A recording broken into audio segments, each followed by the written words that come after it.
You're listening to Workplace Perspective, an employment law podcast presented by Sapphire Legal. Workplace Perspective is a regular podcast series for employers and employees focusing on education, training, and the law to help organizations of all sizes develop and maintain successful workplace relationships. The opinions expressed by guests on Workplace Perspective do not necessarily reflect those of Sapphire Legal or its attorneys and should not be considered legal advice. And now, here's your host, founder and principal attorney at Sapphire Legal, Teresa McQueen. Thank you, James, and welcome everyone to Workplace Perspective, where we are striving to raise the bar at workplaces everywhere. Today, we're sharing with you a replay of a terrific interview from one of our earliest shows. In October of 2017, California enacted AB 1008, California's latest ban-the-box legislation. 1 month later, Orange County criminal defense attorney Alan Crivaro and I sat down to talk about analyzing criminal conviction histories from both the criminal law and employment law perspectives. This was an incredibly well-received show, and we're really excited to share it with you once again. So stay with us as we focus on how the statute impacts not only employers looking to fill vacant positions, but applicants who may have troubled background histories. It's going to be a great show. Don't go away. We'll be right back.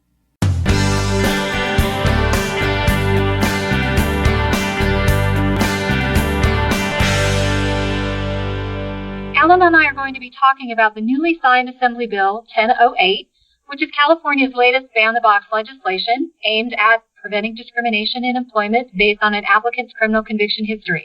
Before we get started talking about the new statute, Alan, why don't you tell our listeners a bit about your legal background and your current law practice? Sure, my pleasure. I had the privilege of serving 28 years in the Orange County Public Defender's Office as a senior deputy public defender. During that time, I had many misdemeanor and serious felony trials. I also had a good deal of appellate practice, which allowed me to argue before our California 4th District Court of Appeal and our California Supreme Court.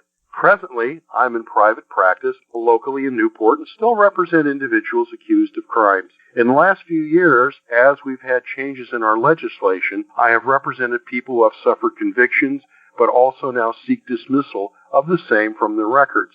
I also have gained a lot of experience in this area while serving on the Administration of Justice Committee for our Orange County Bar. There, we have the opportunity to review many of the Judicial Council forms that are used for sealing records and dismissals prior to their release to the public by the Council. Well, clearly, Alan, you are the perfect guest to talk with us about this new legislation. To start with, Alan and I are going to give everyone a bit of an overview of the statute, beginning with some background history on California's ban-the-box legislation. We'll then take the opportunity to ask Alan to give us the benefit of his criminal law experience as we discuss some of the more specific aspects of this new law. I'm going to start with some of the background. Originally passed in 2013, California's first ban-the-box legislation, which was AB 218, applied to state agencies, city and county governments, as well as charter cities and counties and special districts within California.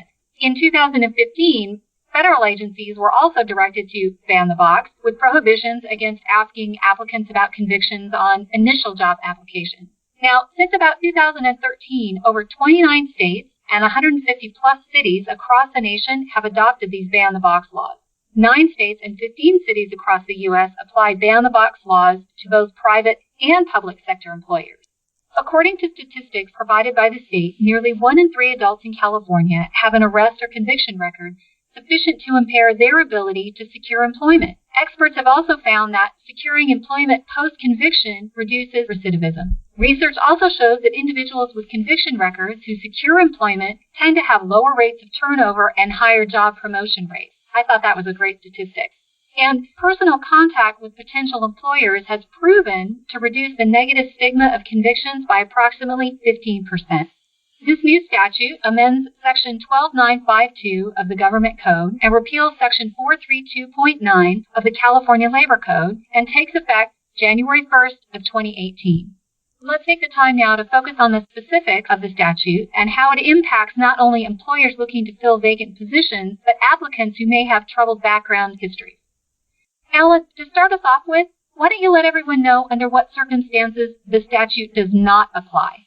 Sure. The statute states that it is an unlawful employment practice for an employer with 5 or more employees to do certain acts. So we know clearly by the statute, if you're an employer and you have 5 or more employees, this is going to apply to you. We go on, and it also does not apply to these special circumstances. Number 1, if the employee has a position which he's filing for with the state or local agency that is required by law to conduct a conviction history background check, then it's not going to apply. For instance, as an example, when I was deputy public defender, this particular section, because I was a county employee, it would have applied to me. But for private employers, it does not apply right now. Another exception is a position with a criminal justice agency as defined by the Penal Code. That would be someone such as a police officer, a fireman, or perhaps even a deputy sheriff. Another position that it would not apply to would be the farm labor contractor as defined by the Labor Code. And we also have positions where an employer or an agent is required by any state, federal, or local law to conduct criminal background checks for employment purposes or to restrict employment based on criminal history. Clearly, that would be an example that if you're going to apply for the FBI as a federal employee, it would apply. Those are the 4 exceptions. And again, if you're an employer with 5 or more employees, this applies to you. The statute really makes some significant changes to the employee selection process. The statute itself makes it an unlawful employment practice to ask questions on an employment application that would disclose an applicant's criminal conviction history. This is a big change. Or to inquire about or consider an applicant's criminal conviction history, including asking for that history on an application. And they make all that prohibited until after a conditional offer of employment has been made. That's right. It really makes an unlawful employment practice to do several of the following. 1, it would be to consider, distribute, or disseminate information while conducting a criminal history background check with these following items. Things that you may not do are an arrest which was not followed by a conviction, except in very limited circumstances as set forth by Section 432.7 of the Labor Code. Those specifically are, number 1, if it's an employer at a health facility, you may ask the prospective applicant about conviction or arrest with regard to the Health and Safety Code. Those are specifically drug-related arrests and conviction. They also ask certain applicants with regard to their arrest record if they have ever been arrested of Section 290 of the Penal Code. Section 290 of the Penal Code is a laundry list, if you will, of particular criminal violations, both misdemeanor and felony, that have to do with sexual offenses. Another large category that is accepted that you may not ask about are any referrals or participation in pretrial or post-trial diversion programs. In California, for many years, the classic example is someone is arrested for a possession of a narcotic offense. It could be cocaine, it could be an opiate, it could be even something like methamphetamine. In that particular situation, an individual can go to court if their record under certain circumstances is clean. The court will offer to them that if they wish to plead guilty, they may be placed on a probation and they may go receive counseling. Upon the completion of counseling and testing, at that point, if they have done what the court has asked, they will be considered diverted and the court will withdraw the plea of guilty and it will be taken off the record. So in those particular cases, which we see quite a few of, you may not ask about those type of diversion programs. The final category is convictions that have been sealed, dismissed, expunged, or statutorily eradicated. That's not really something all that new, because those were also on the not to ask list under the Labor Code in the first place. So a couple of exceptions, however, we do have is there is no prohibition on interfering or restraining or denying the rights if it turns out that you're conducting background checks with other California governing criminal background checks. In other words, there are a few exceptions that are beyond what we'll be talking about, which you may conduct those in. So in that particular case, there is no exception in that. One thing, however, that could come up is that this particular section also does not apply to someone who is on bail pending. In other words, a criminal charge is filed the individual goes to court, they have what's called an arraignment, the first appearance, in which they may enter a plea of not guilty, and they may seek a trial or other type of things for the court. The court may place them on bail or their own recognizance, meaning they have to return and they can't violate the law. An employer is not forbidden under this statute to ask about those situations. And I think that's really significant and a great point. The statute also introduces a few additional steps that an employer must take if it intends to deny an applicant a position solely or in part because of the applicant's criminal conviction history. Now, the statute says specifically that an employer, quote, must make an individualized assessment of whether the applicant's conviction history has a direct and adverse relationship with the specific duties of the job that justify denying the applicant the position, unquote. That is tremendously significant and probably has most everybody wondering, how the heck do you do that? And, no doubt anticipating that response, the statute provides some help. Yes, there are really three specific areas that the statute specifically provides for. And really, when we go through them, you'll see, I think, that they are really common sense. The legislature is trying to find a balance for an employer so that the employer does not get an employee whose conduct in the future, if hired, will be detrimental to the employer. That is balanced out with the fact that many people in California have committed offenses, and that's not to justify the violation of the penal code or health and safety, but when they are younger or other parts of life, they've committed an offense, they have done what the court has asked, time has passed, and here the employer has an opportunity to really get a great employee. So the three items that really an employer needs to look at are going to be the nature and gravity of the offense or conduct. 2, the time that has passed since the offense or conduct and the completion of that sentence. And 3, the nature of the job held or sought. So you can see that in many cases, as an employer is looking at, as we call it, the criminal rap sheet, that is the conviction history, and they see that an individual has violated the law and has a conviction, say something like a grand theft, Penal Code Section 487, you'll merely see the penal code number. That does not tell you a thing about the underlying facts of the crime or what has happened since that. And this is what the legislature is telling you to take a look at. All right. Then, according to the statute, once the employer's conducted this individualized assessment using these factors, and they've made the preliminary decision that the criminal conviction history disqualifies the applicant, they have to notify the applicant of their preliminary decision in writing. Now, there are things that this notice has to include. First, it has to include notice of the disqualifying conviction or convictions that are the basis for the preliminary decision to rescind the offer. The employer can, but is not required to, justify or explain their reasoning for making the preliminary denial or disqualification. It also needs to include a copy of the conviction history report, if the employer has one. It has to include an explanation of the applicant's right to respond to the notice of the employer's preliminary decision before that decision becomes final. And then it has to include a deadline by which to respond. The notice also has to include a notification to the applicant that the applicant can include submission of evidence challenging the accuracy of the conviction history that is the basis for rescinding the offer. There's a time element associated with the notice, and Alan's going to explain how that works. Yes, applicants have 5 business days to respond upon receiving this notice. If they notify the employer within this 5-day period that they wish to dispute the accuracy of the criminal conviction report, they receive an additional 5 business days to respond and provide contrary evidence. Now that's important, and I'll give you an example of something recently that happened with a client of mine.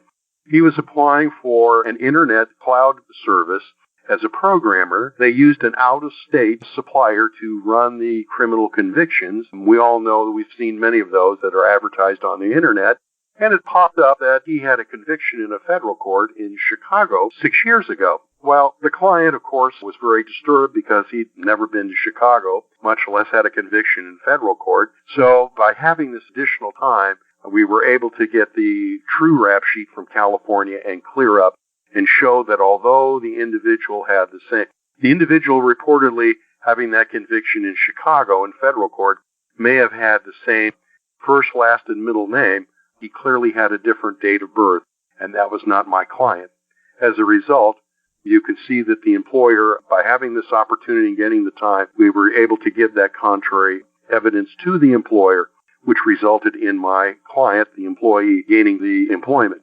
So finally, if the applicant submits evidence to dispute the conviction history report, as we did in this case, the employer is required to consider the evidence before making any final decisions. And then the next thing that you have to do from an employer's perspective, according to the statute, is after you hear nothing from the applicant, after having given them this preliminary notice, or after you've received additional information disputing the conviction report, then the employer can make its final decision. If at this stage the final decision is to deny the applicant the position, the employer has a second notification requirement. The second notification requirement makes it mandatory that the employer give the applicant notice of its final decision, again in writing. This notice has to include the final decision or disqualification, which the employer may, but is not required to justify or explain the reason behind making the final decision or the disqualification. You have to provide any existing procedure that you as an employer may have for the applicant to challenge the decision or request a reconsideration. The final thing you have to notify the applicant of is their right to file a complaint with the Department of Fair Employment and Housing. That is the statute in a nutshell.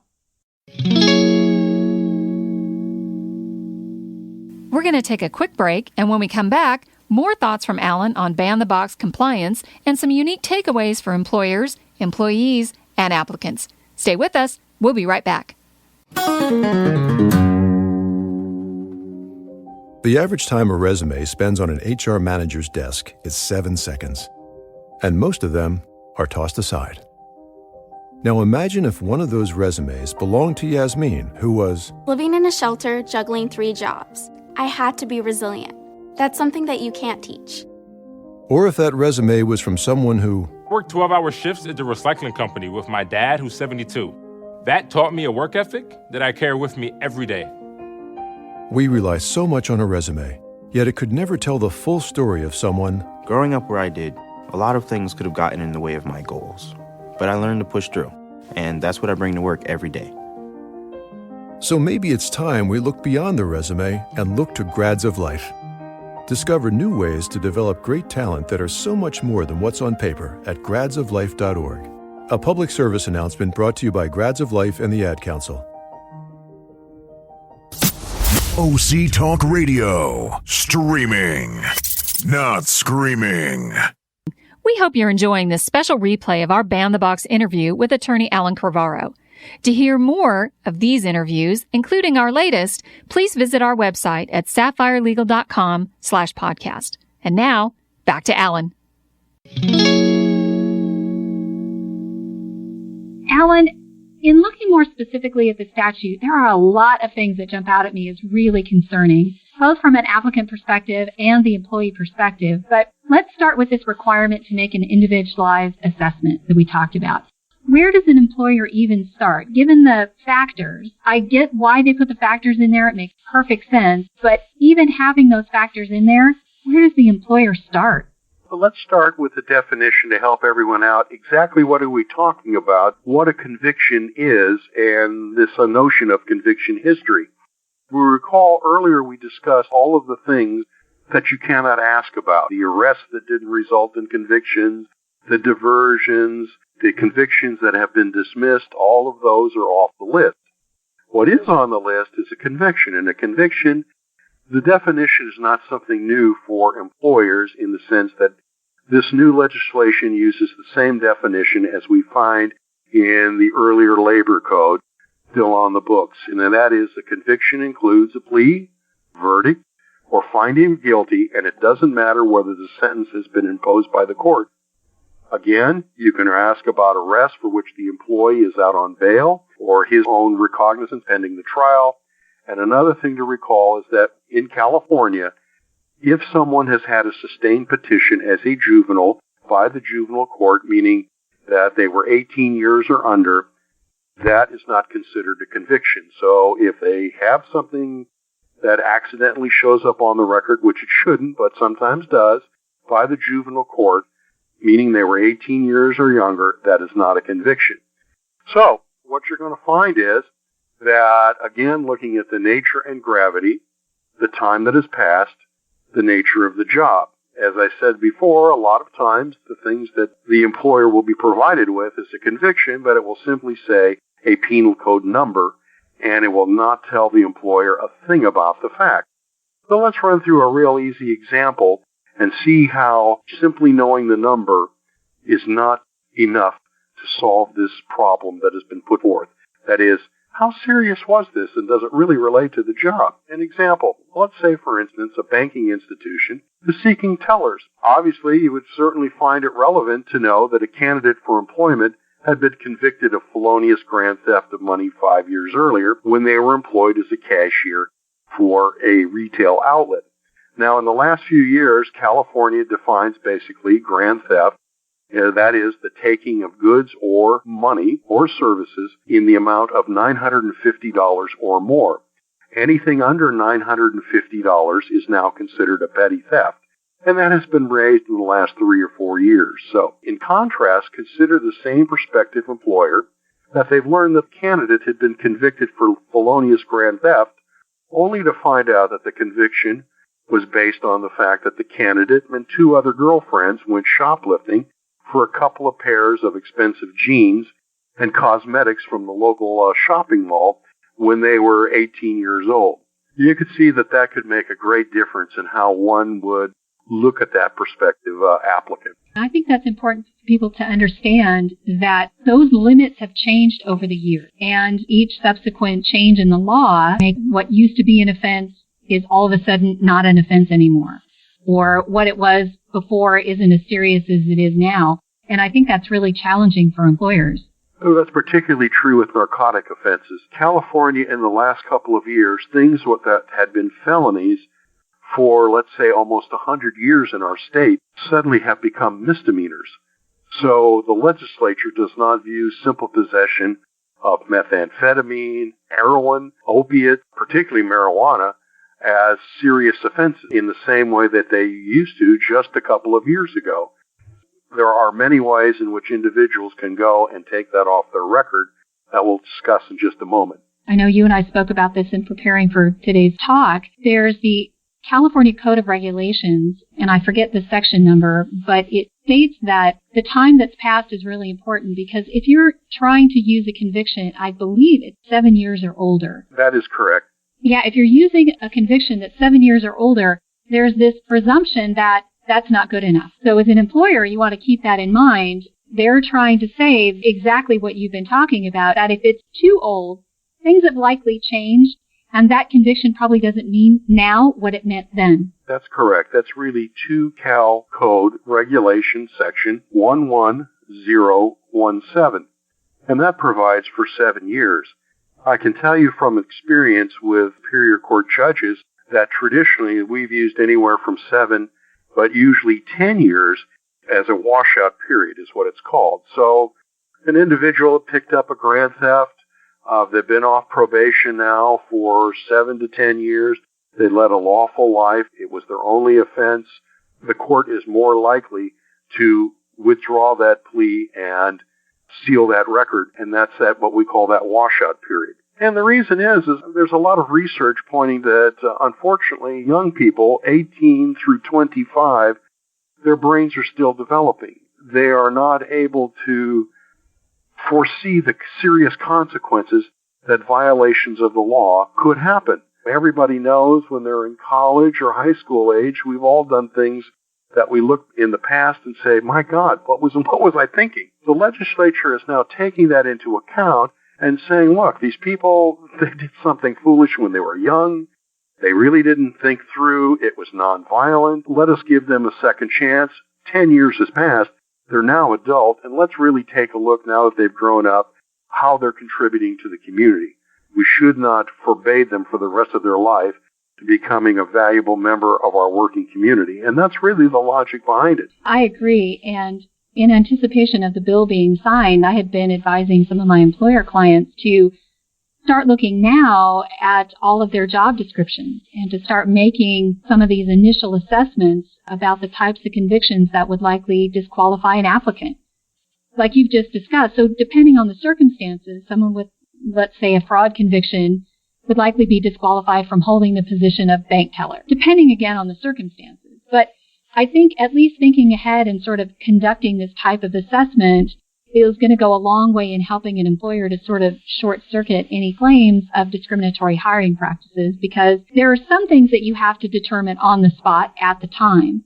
But if you've already been thinking about it and you've looked at the serious things that would prevent someone, the absolute obvious things, then you're really going a long way towards not making impulse decisions. You've already thought it through, which is really what the statute's about, is an employer being able to show that they have thought about it. They've looked into it. They've considered the job versus the conviction. How is this realistically going to impact it? And that's really all the statute is wanting them to do. So one of the things I find concerning about the statute is the time frame for the applicant to respond. Now, I can't imagine that there's much an applicant can do in essentially 10 days time to fix anything. They have initially 5 days to respond if they want to challenge the preliminary decision not to give them the job. And then once they notify the employer that, they get an additional 5 days. So overall, you're looking at 10 days. What can somebody do in that? Anything realistic? That really is kind of short, and unless the client really has paperwork or information that they have kept over the years, there really isn't a lot to do. For instance, the time frame is really too short for an applicant to seek a judicial remedy such as the dismissal. Example, due to the backlog that's been created, it can take up to 6 to 8 weeks or longer in many counties for an individual to petition and for the court to order dismissal of a conviction. It could be something as simple as a petty theft, a drug conviction. It's kind of automatic, but it's a backlog thing. It can take up to 6 to 8 weeks. It will take even a few weeks longer because the court will immediately notify the California Department of Justice, and they will change that rap sheet, that criminal history, and it will take a little bit longer for that to be effectuated, and that's exactly what the employer is usually looking at. A thing to remember also is that wherever the conviction was sustained, that is the county in which the crime occurred and the defendant was sentenced, that's the county in which an applicant has to seek judicial relief. So that can add additional time to what's going to happen, because sometimes it's done by mail or trying to find counsel. So there's a lot of difficult things that come. That 10 days, that's the minimum. I see nothing in the law that if an employer was really interested in an applicant that they can't grant them longer. 10 days is the minimum by law that has to be done to fulfill the requirement, and that's really too short for people to do things. That's a really good point, that this is a minimum statutory requirement, and you're right, there's absolutely nothing that says that they can't do it. And one last point on that. My best advice to any applicant who may be prospective employee who's listening to us today is it's never too soon to seek relief. In other words, even before you're considering looking for a job, contact an attorney or get that petition in and seek judicial relief. If you're entitled to it because you know it's going to take a couple of months to do it, start now before you apply. I've had situations where employers are more than willing, finding out that the employee has already taken time to file a petition in court. They will grant them that extra time to see if the court dismisses it, meaning that if a court dismisses it, that they can't consider it in their criminal history. And as far as the employer is concerned, the individual has a clean criminal history. So start now. Don't wait. That's absolutely great advice, especially if you know there might be something there. Now, if the applicant does provide an employer with evidence, either documentation or an explanation to dispute something in the conviction history, are there any red flags from your experience that an employer should be looking for? Yes. Many times we will find that the candidate really doesn't have accurate documentation to provide to the employer. It's not that common that the client will have police reports, which would certainly clear up the matter that the employer could read to see how serious or non-serious the matter might have been. Guilty plea forms, on the other hand, do contain statements of the offense, but I found a lot of times clients don't have that. In our age of computers, now many times can get that information directly from the court, particularly the guilty plea form, the type of sentence. Another thing that I've been asked by my clients to do, that if they will waive the attorney-client privilege, I'm happy to provide a letter to the employer or the attorney who handled the matter usually has the appropriate documentation to provide to the employer. So the employer, there's nothing to say once we get to the appropriate time frame that, Mr. Employer, you may speak to my attorney, or my attorney's happy to provide you with anything that you need to clear this matter up. And usually I found that the employers are very grateful for that kind of information. It saves them time, it saves them money, and it puts them in a position where they can really evaluate the things that are required by the statute. And when we spoke earlier, you had also mentioned that you were getting a number of your clients calling you to say, hey, I've put in an application for this job, there's a problem with my criminal conviction history, and the employer is willing to wait for me. And that's been the trend, that they see employees that they really, really want, but for the fact that they have this one thing on their criminal history, they would instantly hire them. So they're willing to wait to see if things can be cleared up in court, and 99 out of 100 times it's successful. I'm so happy to hear that. I think it's just a terrific trend, and I'm hoping that the statute really does have the long-term effect that the legislation intends.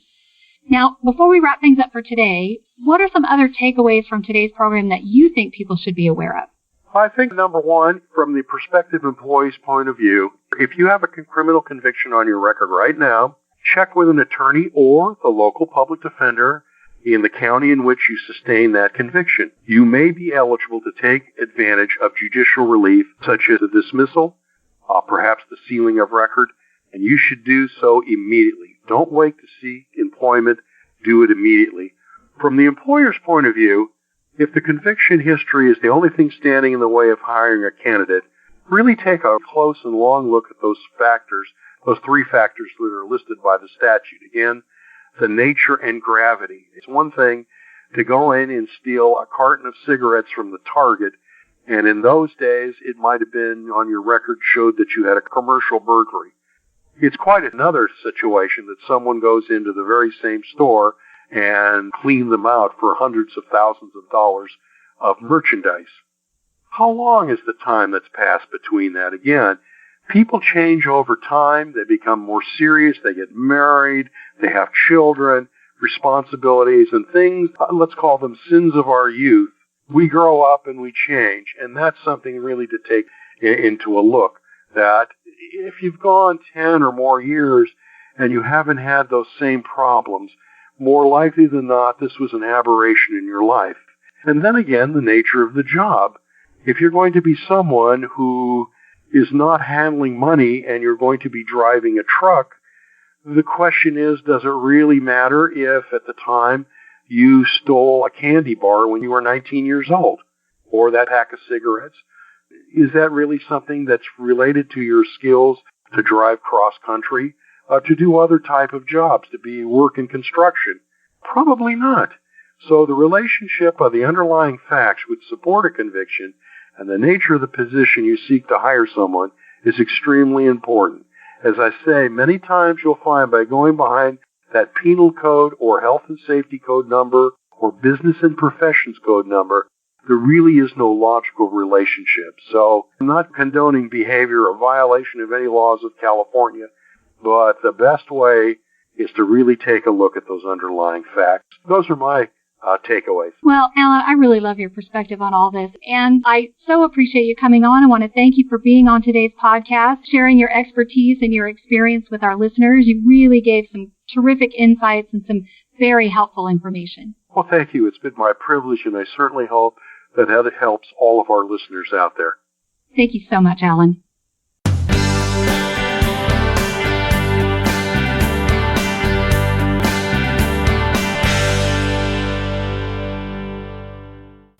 We hope you've enjoyed our special replay, and thank you again to Alan Crivaro. If you'd like to learn more about Alan Crivaro and his law practice, please visit our website at sapphirelegal.com/podcast and click on either of our Ban the Box episodes. I want to also thank our listeners for joining us, my radio angels, James and the Knave at Night, and Workplace Perspectives team extraordinaire, our engineer and producer, Paul Roberts, with music provided by the very talented Stephen Versaloni. Until next time, keep raising the bar.